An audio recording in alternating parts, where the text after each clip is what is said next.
আব্বাসকে বলে দেন ৪ নাম্বার গুণ হলো যারা মসজিদের মুসল্লি হবে, মসজিদের সেক্রেটারি হবে, তাদের ৪ নাম্বার গুণ হলো তারা ১০০% যাকাত প্রতিষ্ঠা করার বাস্তবায়ন করতে হবে। আল্লাহু আকবার বলো। আমার ভাই, আল্লাহ রাব্বুল আলামিন আমাদেরকে টাকা দিয়েছেন, পয়সা দিয়েছেন। কে দিয়েছেন? তাহলে আল্লাহ টাকা দিলেন, পয়সা দিলেন। এই টাকা পয়সা থেকে আমার আল্লাহ চায় আপনারা কি দিতে রাজি আছেন? কে আছে না? একটু হাত তুলে দেখি কারা কারা রাজি আছেন। আল্লাহু আকবার বলুন। আমার ভাইরা, তাহলে যাকাতের টাকা যদি দেওয়ার জন্য রাজি থাকেন, আল্লাহ রাব্বুল আলামিন বললেন রমজান মাসের আগের মাসটা হলো বরাতের মাস, গুরুত্বপূর্ণ মাস। সেটা হলো শাবান মাস, প্রিপারেশনের মাস। হয়তোবা সিহরি খাবো, শনিবার রোজা হবে, হয়তোবা রবিবার। এমনটা হতে পারে এই মাসে যারা ১ টাকা দান করবে অন্য মাসে ১ টাকা সওয়াব পাবে। এই মাসে যারা দান করবে ১ টাকায় ৭০ টাকার সওয়াব পেয়ে যাবে। আরো জোরে বলুন আল্লাহু আকবার। আর বাকি আছে কয়টা? আর বাকি আছে কয়টা? মসজিদের মুসল্লি হওয়ার জন্য শুনবেন আমার ভাইরা, শুনবে কি? একটু উদাহরণ না দিলে তো নয়। বলবো ছাগল কে চেনেন? ছাগল চেনেন আপনারা? এই ছাগল চেনেন? এই ছাগল ঘর থেকে বাইর করবেন, বাইর করার সময় একটা কষি ব্রেক দেবে, দেয় কি দেয় না? দেওয়ার সময় তার মালিকের মন্তব্য বোঝে, আসলে মালিক জবাই করার জন্য নিয়ে যাচ্ছে না কোন দিকে নিয়ে যাচ্ছে। মালিকের মন্তব্য বোঝার পরে ব্রেক ছেড়ে দেয়, আরেকটা ব্রেক দেয়, ব্রেক দিয়ে দেখে কোন দিকে নিয়ে যাচ্ছে, আবার ব্রেক দিয়ে আবার ব্রেক একটা ধরে, ৩ নাম্বার ব্রেকটা স্লো ব্রেক ধরে দেখে মালিক আমাকে ঘাস খাওয়ার জন্য নিয়ে যাচ্ছে। কথা বলুন ঠিক কিনা? আমরা এই কথাটা বলবার কারণ আমরা মুসলমানের ঘরে জন্মগ্রহণ করার পরে কোন নেতার পিছনে ছুটছি, কার পিছনে ছুটছি, একটাবার ব্রেক দিয়া দেখলাম না ও জাহান্নামের পথে নিয়ে যাচ্ছে না জান্নাতের পথে নিয়ে যাচ্ছে, একটাবার ব্রেক দিয়েও দেখলেন না। এরা ছাগলের চাইতে নিকৃষ্ট।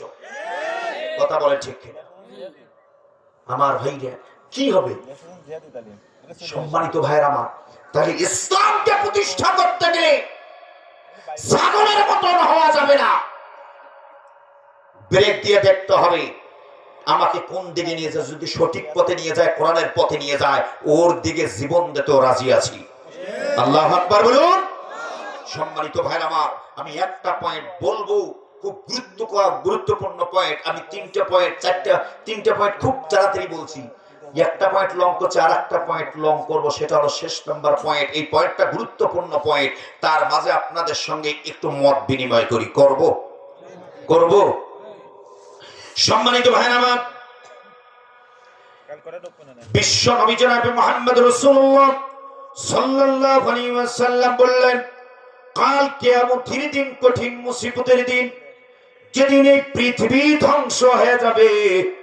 পৃথিবী ধ্বংস হয়ে যাবার পরে মসজিদ আর মাদ্রাসা কোনদিনকালেও ধ্বংস যখন হবে না, আল্লাহ রাব্বুল আলামিন বলবেন, মসজিদ ও মাদ্রাসা তুমি কেন ধ্বংস হচ্ছ না? কি তোমার কারণ? তুমি কি চাও?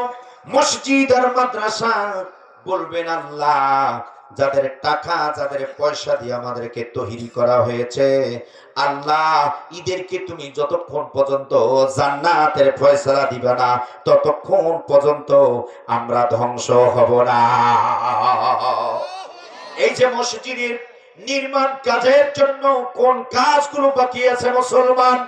ও মুসলমান, এই মসজিদ যদি সাক্ষী বানাতে চান, মসজিদ যদি আপনার সাক্ষী হয়ে যায়, মসজিদ যদি আপনার জান্নাতটা কামনা করে, কারো দরকার আছে নাকি?